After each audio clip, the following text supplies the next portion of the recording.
Hi guys. Today's video will be brief because I am in the exam session at school, which is a total sucker, but you have to do them anyway. So I'm going to make a video today about English literature. It's very simple actually, because I'm just going to be showing you a couple of books and writers that you may want to take note of if you're interested in British literature, that is. So, starting with books that we read as children. This one. This is, I don't know if you can see it. Sorry, I'm going to turn the light on. And that does not do it. Okay, this is the tale of Mrs. Tiggywinkle, but that's not what's most important. What's most important here is the Beatrix Potter. So Beatrix Potter was a writer in the Victorian era, and she started writing books when she was very young. Actually, she started drawing when she was a kid, and so she wrote stories about animals, to which she gave human-like ways of being, as you can see here. This is Mrs. Tiggywinkle, who's a porcupine, and she dressed her up as a woman. Now, her drawings are exquisite, and this is what made her so popular back in the day. And it made her one of the richest women in England, and probably one of the most successful publishers, or published books authors. She has amazing books. I really advise you to go check these out, because they're awesome. Even though you're if you're older, or if you're a teenager, it might seem like, oh, it's kiddie stuff, I don't want to read it, but it's really cute, and I'm sure you're going to love it. Now, moving on to books we read when we're teenagers, or when British people are teenagers, because I'm not British, I'm Canadian. G.R.R. Tolkien. So, you might know this. This is Seigneur des Anneaux, but of course this is Lord of the Rings. And I read it in French, but you can read it in English because it's been written in English. It's a great trilogy. I advise you to go check that one out as well.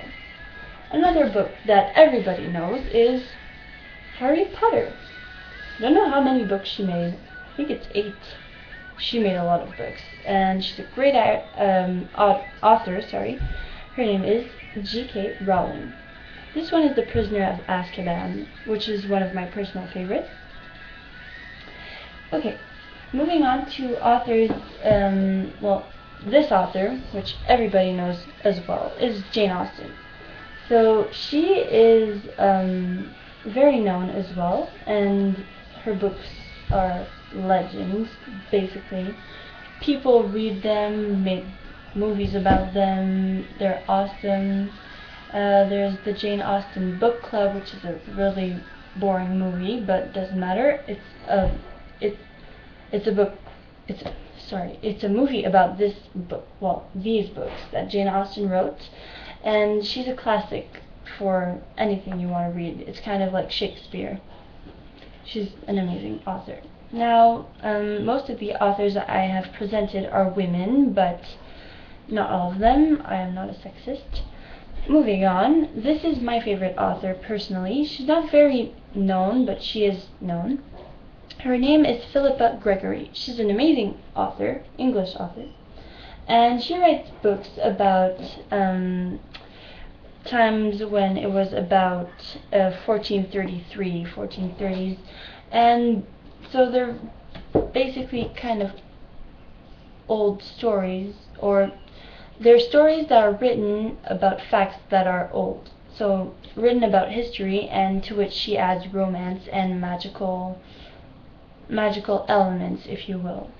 And this one is The Lady of the Rivers. I haven't read it yet, but I have read The Other Boleyn Girl and The Boleyn Inheritance and many other books of hers. My favorite was The Other Boleyn Girl, and there's a movie about that one as well.